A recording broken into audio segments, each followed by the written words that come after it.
So for everybody that doesn't know, you're my younger brother. People may assume I'm the younger brother, but it's not true. You're the youngest in the family. And the best. And the best. Love working with you, man. You've done over 270,000. It's your best summer, man. You've brought in millions of dollars of revenue to this company over your course of working here, man. And I just remember growing up with you, like, and in my experience going out door to door was awesome. And from the way you compete to your kindness to your empathy, like, I knew you'd do really well at this. Like, especially in high school, man, you got what, honorable mention in baseball, first team all state for offensive line. Like, I knew you were designed to compete and win. And I remember when I first tried talking into it, I think you were doing, what was it, yard care for the city of Sherwood? I was a landscaper. So tell me, do you want to... $10 an hour. So remember I initially pitched it on you? What was your response? I was like, heck no.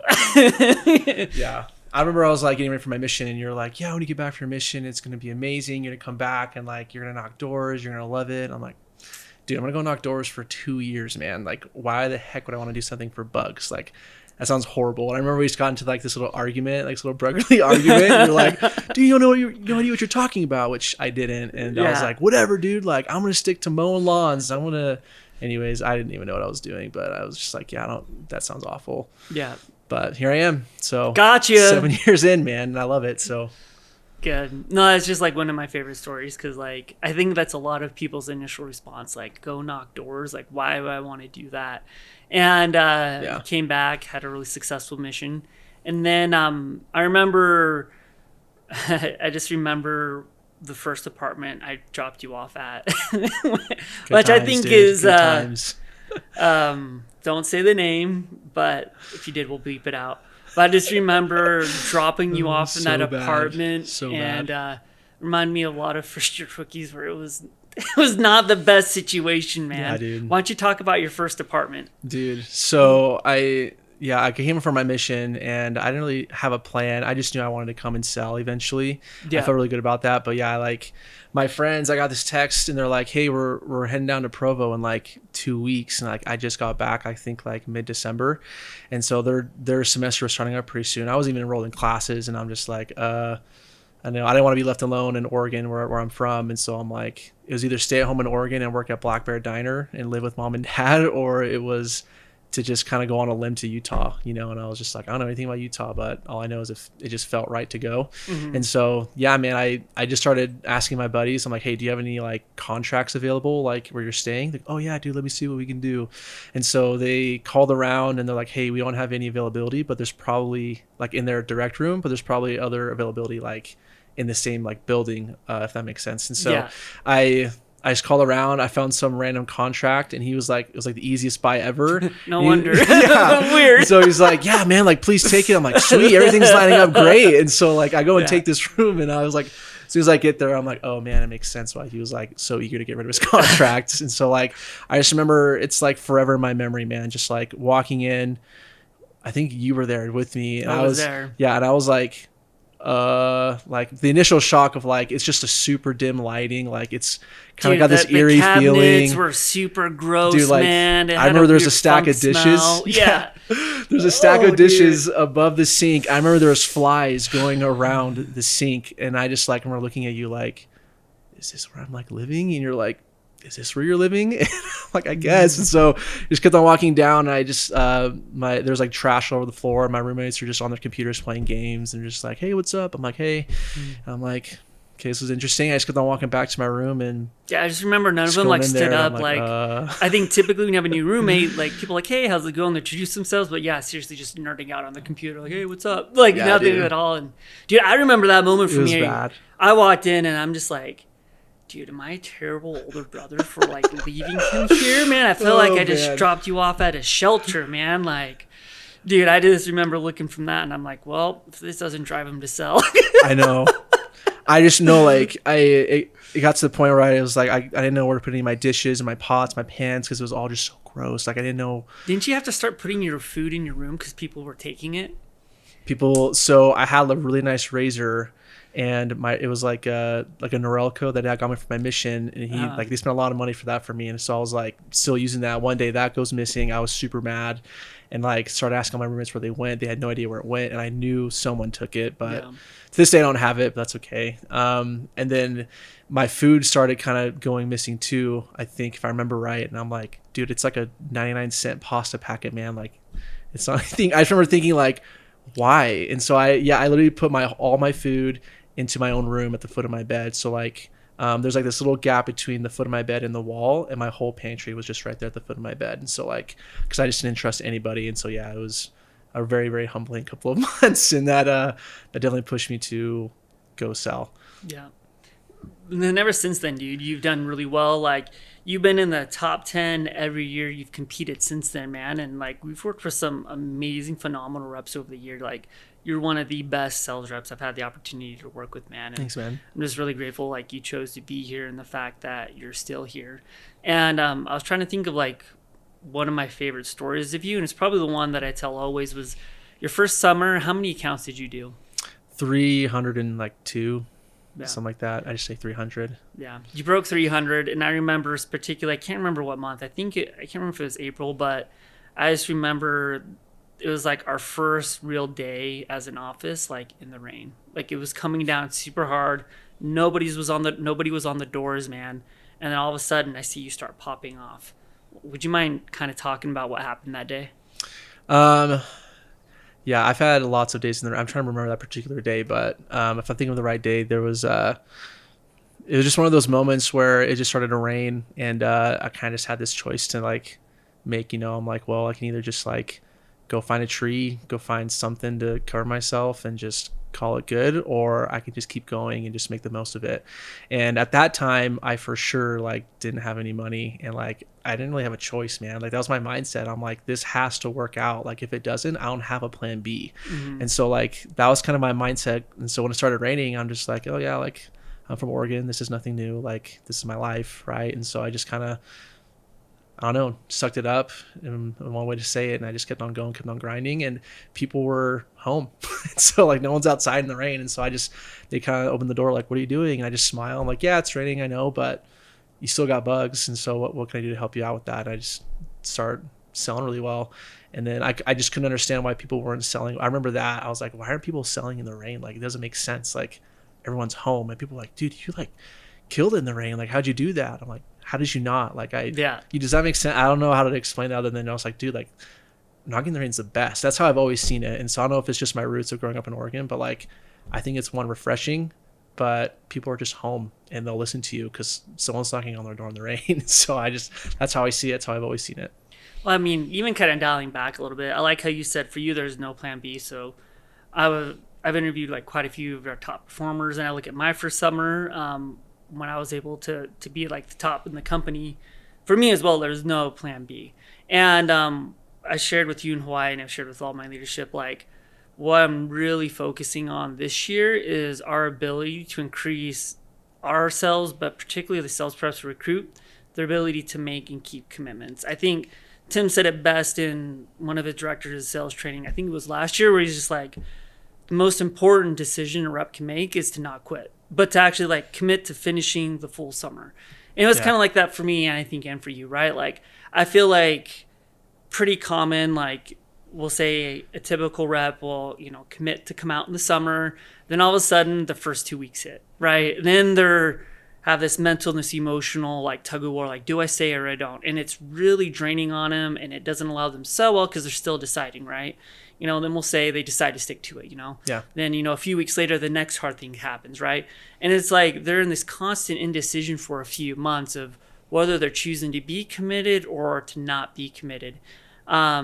You've produced tons of team leaders. You've been doing this for years, and you've been successful every single year, man. So I guess for you, how are you able to get so committed to your goals and see them to the finish? And what advice would you have for a first year rep that's really trying to commit and do something great this year? Yeah. Can I share a story? Would love a story. So it goes back to the, I won't say the apartment, but like that time when I first got off my mission in that apartment complex.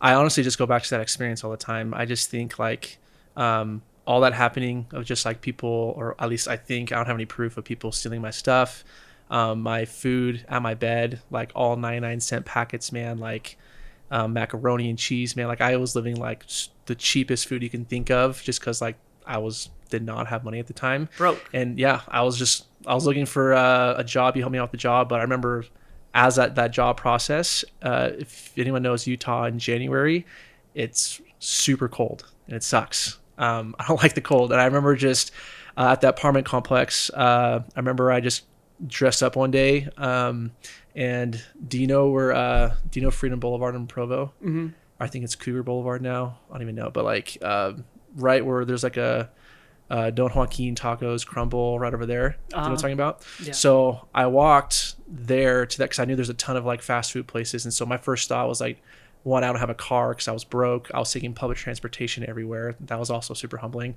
But I also I was like, well, if I don't have a car, I need someplace close to where I can go and like get a job. You know, so like I literally just got out of my apartment like my second or third day there, and I was like, I need money because if I don't, I'm not gonna be able to afford like rent in a couple months. Mm-hmm. So or at least for a while, right? And so I started walking down, and this is a memory I'll never forget either. Just like walking into, I think it was Taco Bell. I walked into Domino's. I'm like, hey, even Arby's. I'm like, you guys hiring? And they're like, I can't remember which one it was, but I think it was like either Del Taco or Arby's, one of those two, like over there. I'm like, hey, are you hiring? I'm just picking up all these applications, man. And they're just like, you want to work here? And I'm like, sweet, this is already, super embarrassing, but thanks. Yeah. And I was like, I need money, man. I don't care what it is. I just need money. And they're just like, yeah, I mean, yeah, dude, if you want to work here, here's the application. I'm like, sweet, like, that was also like, that sucked.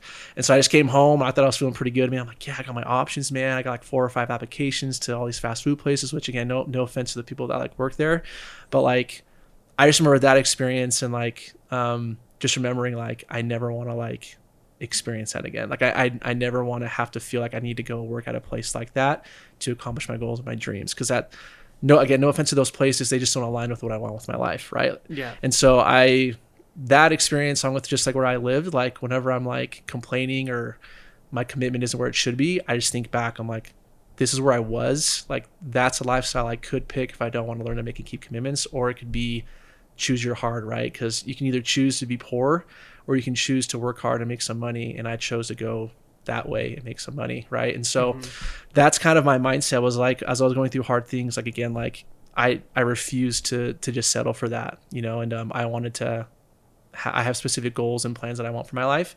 And so looking back on that experience is what helps me keep my commitments. Because whenever I get like kind of soft per se, or that I don't want to finish or whatever, I just think back on experiences like that and it helps me push forward. And so any advice I would have for any first year rep is like, you just got to be all in if you want to make this happen. Like there is no plan B. There is no going back home, like to your mom and dad. Like there is no going back to school, like during the summer and just trying to find another job. Like if you have that, then you're already lost. Like you have to be all in. Like there is no plan B.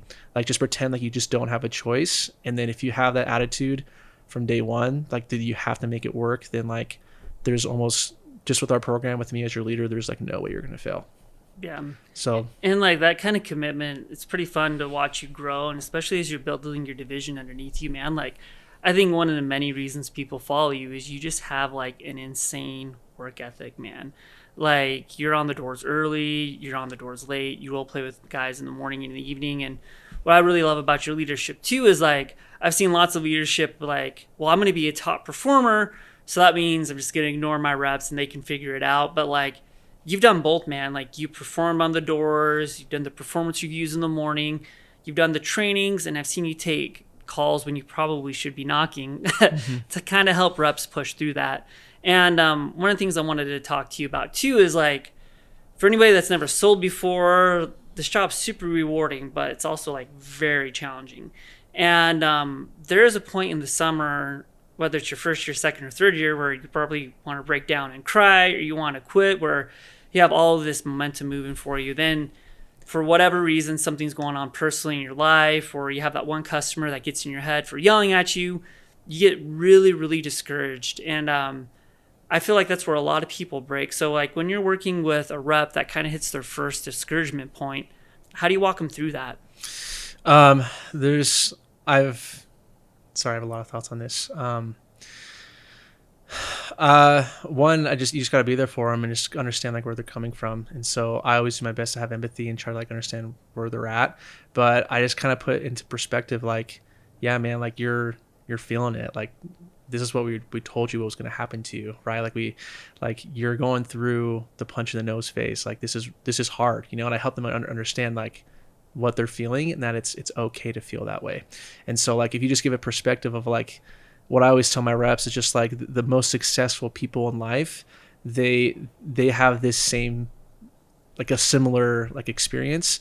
But what separates successful and not successful people is that the successful people are willing to do the things that unsuccessful people don't want to do, if that makes sense. Yeah. And so I just help them understand like what you're going through is what I went through. It's what, you know, this salesman went through, and he ended up selling over 400 accounts. It's what anybody goes through doing this job. But I just help them see like if you can make a habit of when these things happen now during the summer and you can overcome it and still hit your goals and be successful, then there's nothing you can't overcome throughout the rest of your life. Like this is just a precursor for what's going to happen, right? Yeah. And the way that I try to do it too is I try to relate it to roles that matter a lot to me, like being a husband or a father. I help them understand like one day like your wife's going to come to you, or husband if it's a girl, you know, and they're going to have a problem, you know, like are you just going to give up then like you would like to right now and during this job, or are you going to stick it out? Are you going to push through it, and are you going to help them? Right? Like it's the same principle. Like there's always going to be obstacles, and I just try to bring different perspectives to the conversation and help them understand that what they're going through, this isn't just a sales thing. Like this is something I'll transfer into other roles of your life if you can't figure it out now and here. And then once they kind of understand that, they're like, oh dang, like Travis, you're right. I'm like, I know, you know, but I'm here to help you and guide you through this. And so like what's a small goal, what's a small commitment we can make right now to just help you push? And they're like, let's just make a goal to get through my intro 10 times. I'm like, sweet, let's do it. I'll walk you. Let me know how it goes. And I'll just keep in contact with them, and then help them as they get over it. And then they get their legs going again and they're starting to sell again. Yeah, that's awesome. And like, I think it starts small, like keeping commitments. And like what I sometimes gets miscommunicated is I feel like sometimes people will misunderstand and say, if you're not successful at door to door, you may not be successful at life. Like that's not it at all. Like, when you're choosing to go work with a door-to-door company, like you're choosing a set of core values that you want to follow and a company that's going to help set principles that you want to follow, hopefully for the rest of your life, right? Like some of my advice for people that are looking around is like, what does your company talk about? What do they preach about? And are those core values that line up with who you are or who at least you're trying to be, right?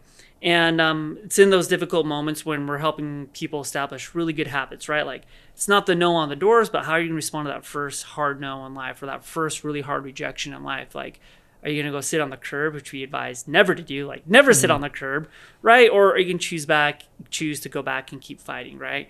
And for those guys that we can help to build the habit of keep fighting and keep moving on, those are the guys I think that tend to have like a really life-changing experience over the course of the summer, and as well make a tremendous amount of money. Like this job is really hard and it's really difficult, and I for sure got in this to make money. And as I was starting to make money, and as I finally switched over and I made my move to Moxie, it was the core values that kind of really pulled me here. And I could probably say year one, it was probably me that recruited you over to Moxie, right? But yeah, I was only here for the money. I'm not gonna lie, I was broke, man. And you're like, yeah, you can make some good money here. I'm like, sweet, sign me up, man. Same, dude. But yeah, over the years, my why has completely changed. So why don't you talk about the transformation of your why, right? Because same thing, super broke. I just needed to make money quick and as much as I could, right? And then it changed over the years. I think most people go through that, right? So going from super broke to where you're about now, why don't you kind of walk us through how your why has transformed through the years? Yeah, I attribute a lot of it to just my first year. I just my first year was well, you were obviously a huge influence, and then same with Hayden. He was my team leader, and just our whole team. We just did amazing things that summer, and so I just remember just my why just went from I'm broke to I need money, and so sign me up. It's when I started like you and Hayden just started to kind of help me like mentor me throughout that process of like this can be a lot more than just like, you know, a 1-year gig. Like this is, and even deeper than that, like this is like our values. This is what we believe. Here's what we preach, and here's how you live those things. And I started to apply those things, and throughout the summer I just started to experience changes in myself that like I wasn't sure were possible after a mission, just because a mission, like, it's a grind as well. Like you work hard, but this is totally different. Like this is a whole nother grind. And so like my definition of hard work changed. Like I learned how to be more grateful. I learned how in sales you can be a really good person and have integrity and be super successful. Like I just had all these different paradigms just completely shift.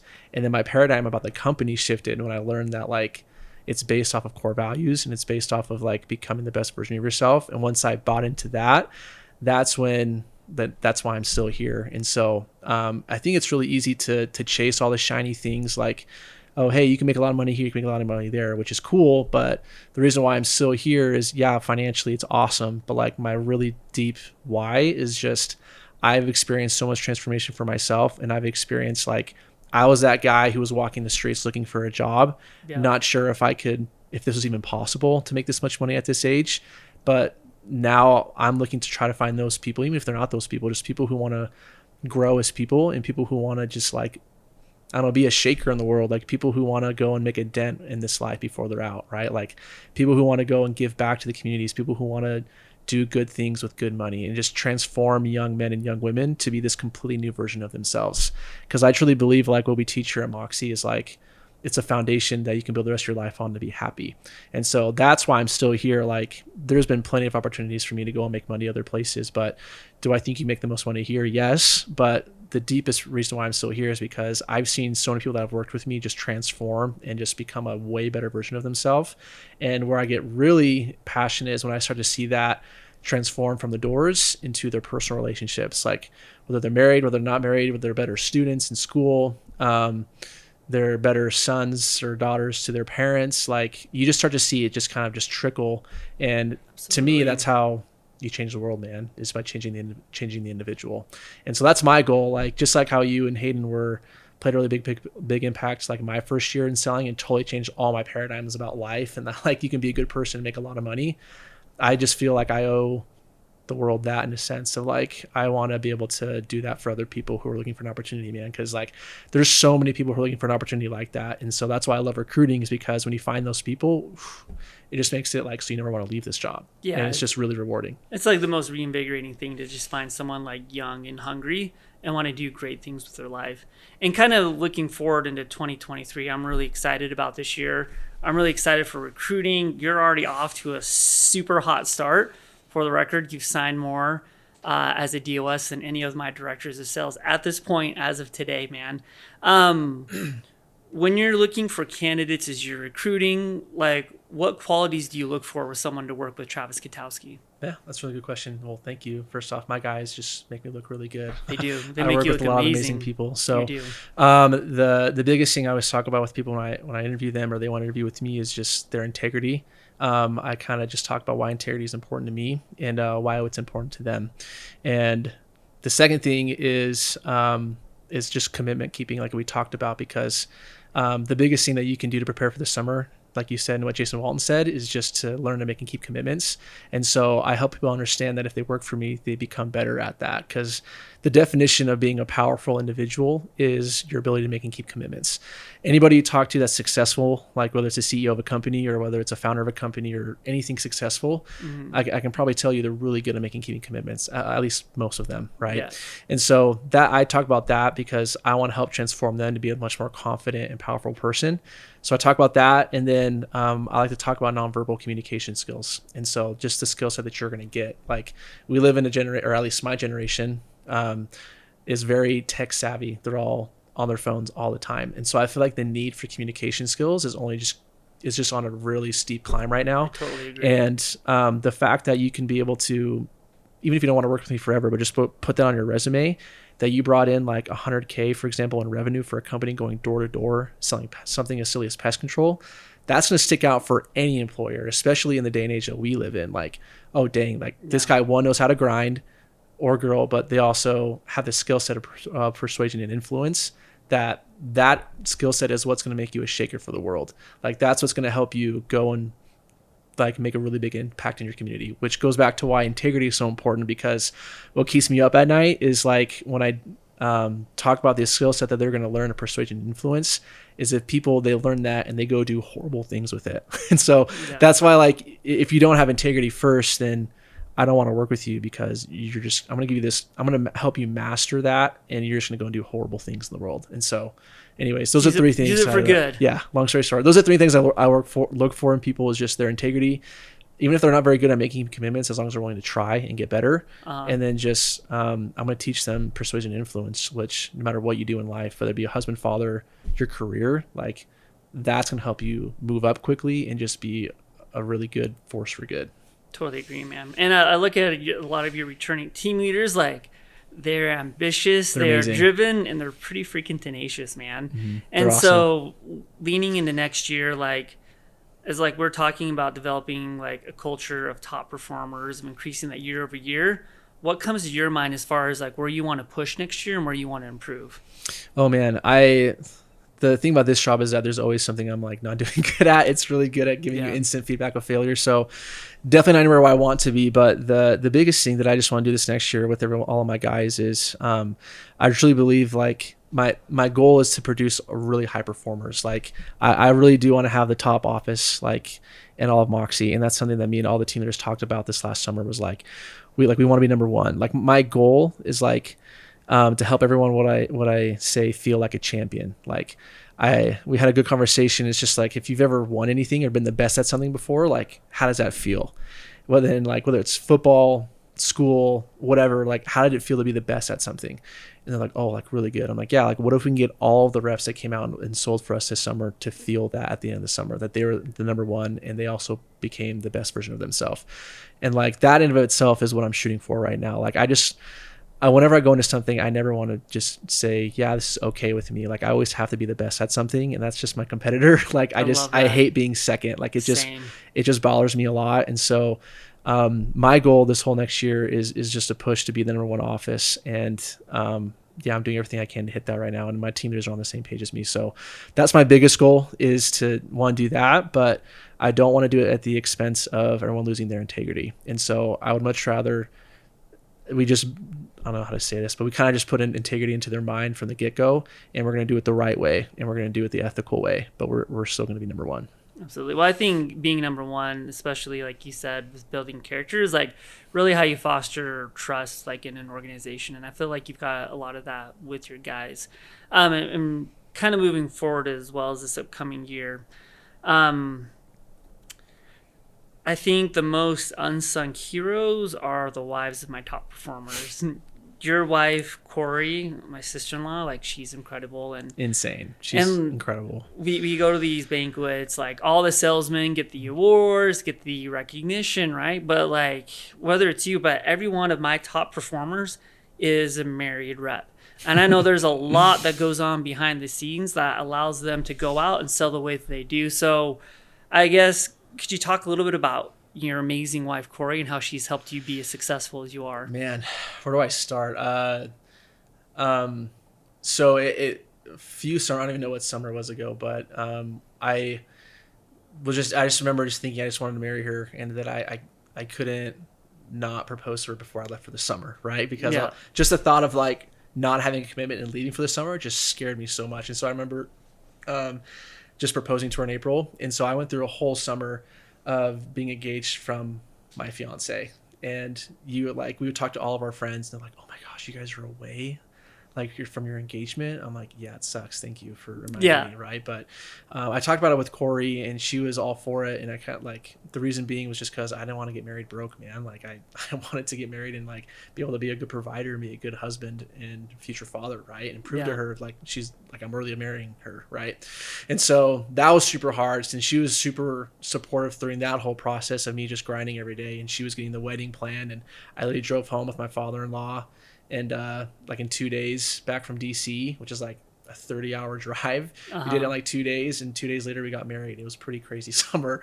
And then she's been with me ever since, man. We even had a kid during one of our summers, like in the middle of the summer. Mm-hmm. That was incredible. Like she did, like, I'm still in awe of how she did that. Like she stayed up late. She was always getting out with the baby to make sure that I got sleep so I can go perform at the top level throughout the summer. She sacrificed so much. And so like, I don't know, man, I don't even know where to start. It was just like, I love her so much, but I definitely would not be in this position. We would not be in this position without Corey. Like she anyone that knows Corey just knows she's like the nicest and the most kind person, would do anything. Yeah. And I can't understate that. And so one of the she most treats me that selfless the same individuals way. I've ever met, man.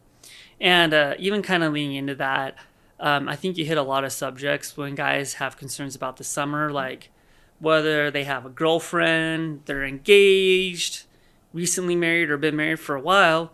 I feel a lot of reps are intimidated by like the sacrifice that they're gonna have to make, right? Like there's no tiptoeing around it. Like it is gonna be a sacrifice of time. It's gonna be a sacrifice of commitment for anyone that works with our organization to go out and produce at a higher performing level, Yeah. right?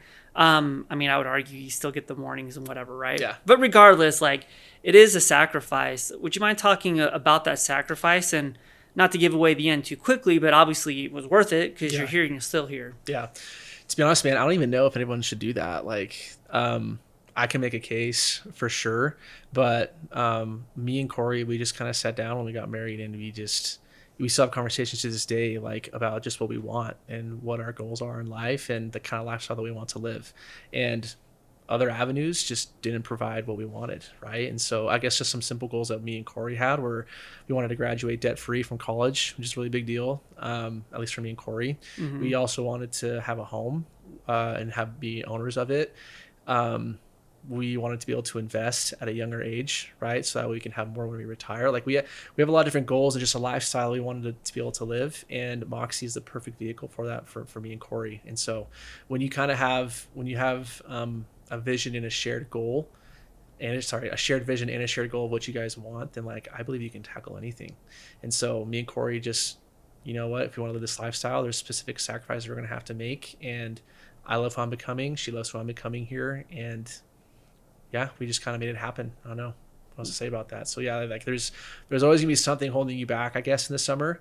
It would have been really easy for me to say, yeah, no, I'm done here, Chase. Like I'm engaged. I don't want to leave my future wife. It would have been really easy to say, hey, Chase, like we're having a kid this summer and it would be over in Virginia and we don't have insurance. Like we're just gonna stay home because it's easier. But it's again, like we just know what our vision is. We know what our goals are. And now we're in a position that we didn't even think was possible. So I don't know if it's for everyone, long story short, but me and Corey just knew it was for us and our goals, and we made it happen. So it's awesome, man. Could not do any of that without her, for sure. No, you couldn't have. No, you could have. And you have this amazing, like, redheaded nephew that I love to death named Zane. And I think you've talked a lot about, like, the love you have for your family. And we talked a little bit about your wife, man. But, like, what drives you to succeed, year after year? And even on top of that, like, I know you'd be successful doing lots of things in life.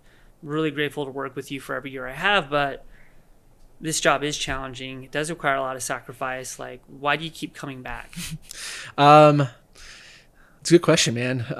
The reason why I continue to choose to be here, I think, is just because, I just go back to what I was just saying earlier, that I truly care about the people that I get to work with. And I've been able to see a lot of good come from the things of people coming back, and I've been able to see them transform. And that's the one. My why that I shared earlier is a big reason why. And another reason is just I continually just want to grow, and I continually want to be the best person that I can be. And this job constantly puts me out of my comfort zone, and it's really hard to not do this job good and stay in your comfort zone, if that makes sense. And so it constantly pushes me to be a better person, be a better man. And now that I have a kid, like I just want to be the best father and the best example that I can be for him and my future kids. And I don't want them thinking like, oh man, like they're like, my dad never worked hard, or my dad didn't provide for us. Like, I don't want that for them. Like I want them to know that like, yeah, dad works hard, dad does this. I want to be like dad one day. And so that's probably my deepest and most vulnerable why, is like I do it for my family, but I also generally just love who I'm becoming through this process. And I love who, like, that I just change every year. Like this job, especially, I talked about this, and I think I can't remember with who, but like now that like the more leadership that is underneath me, the more I feel like I have to change for them. Absolutely. Because like I'm like, they're growing a lot, and like I have to continually work to be the leader that they want to follow. And if I'm not changing, if I'm not becoming that person and constantly getting better, then I'm not worthy of them. And so it's like, that's what I love, is like just that constant, I don't want to say like force, but like that constant push to just help you be a better person. And because I know if I can become the best version of myself here, if it pushes me, it's just going to go into other aspects of my life. And that's where I find it most fruitful. Exactly. I totally agree. Like working with you and everyone else, I'm just like, man, that's a lot to live up to. And I'm grateful for the pressure. A little bit of a lighter subject. Yeah. You've sold in Kansas City. You've been in DC for a while. Obviously, I have a huge love for like the DC offices, man. That's kind of where my roots are made. What are some things you love selling and being in the DC area over the course of the summer? There's just not enough to do. Like, sorry, I just said that wrong. There's so much to do. Yeah, I was like, sweet. Sorry, I totally said that wrong. I was like, wait. There's so much to do in DC. That's what I meant to say. And like, there's so many places, like so many museums. I don't even know, man. Like, there's so many historical sites. Like, one of the coolest things about knocking where we knock, man, is like you just, for me, I'll go pull my car in a neighborhood, and then there's just like this sign that says like, oh, like here in 17 something, like this person who was a general in this army died. Yep. You know, I'm like, what the heck? And it's just like a bunch of random cool historical like things about where we sell. So if you're a history nerd, DC's amazing. The national monument, the national monuments, like those never get old. Like the Lincoln Memorial, the Capitol building, like that's, I always get a rush every time I go see, and I've seen them like multiple times. The food's really good in DC. I love the food a lot. Yep. If you're married, like wives love the area because there's just so much to do while you're at work. So like from food to parks to like historical thing, I don't even know where to like start and end there, man. It's just, DC is incredible. Yeah. Decently wealthy customer base too. Yes, that as well. Sorry, I was just thinking about the fun stuff. No, DC. I love the fun stuff, man. No, but yeah, like in where we sell in Chantilly particularly, it's Tim's like first branch, and so I think it's about 14 years now, 15 years it's been open. I don't know, something like that. And so like every neighborhood that you go and you knock in out there in DC, like there's gonna be at least a few Moxie customers, unless we're opening in the area, which is not as common. At least maybe this last year was. Yeah. And just kidding. Cut. Just kidding. That's really cool though. I remember like in Kansas City, not this was like a bad thing or anything, but I remember we were just like selling so much and we were doing so well and we had so many people that we would have re-knocked like starting in June, right? Which isn't a bad thing either, but like we started opening up all these different places, and I'm like, man, like it's just a little bit of a different sell. But I remember going to DC and just seeing all these customers in every area that I knocked in. I'm like, holy cow. And so being able to name drop any street that you're on is like powerful. And I think that's something that honestly, like I don't do good enough job of selling on, is like, we've been in that area for 14 freaking years, man. Like everyone knows us. Everyone's seen our trucks at least once if they've lived there for over a year. Like, I'd say even you know what 4 I mean? months. Yeah, I'm like, we have probably, you can correct me if I'm wrong, we're probably the biggest customer base there that I know of. So it's like the largest customer base. So it's like, yeah, dude, like that with the reputation that we've built there of just the best service, the best company. Like why wouldn't you, like you're walking, it's hard to not be successful by just walking into that and working with me. Well, I kind of want to even lean in that a little bit. I feel like one of the things that we're known for is just like, without a doubt, we have the absolute best service, like period. And, you know, you can make an argument, you know, that, you know, there's a guy that has, you know, 10 customers and he lives at their house, right? Yep. But we'll say on a scalable, large growth scale, we have the absolute best service. And for you able to recruit, for you to be able to sell, what does that mean to you? I'll just share a story. I remember going into like some neighborhoods my first summer in DC and just seeing customers from like 2009 and like that they were active from 2009.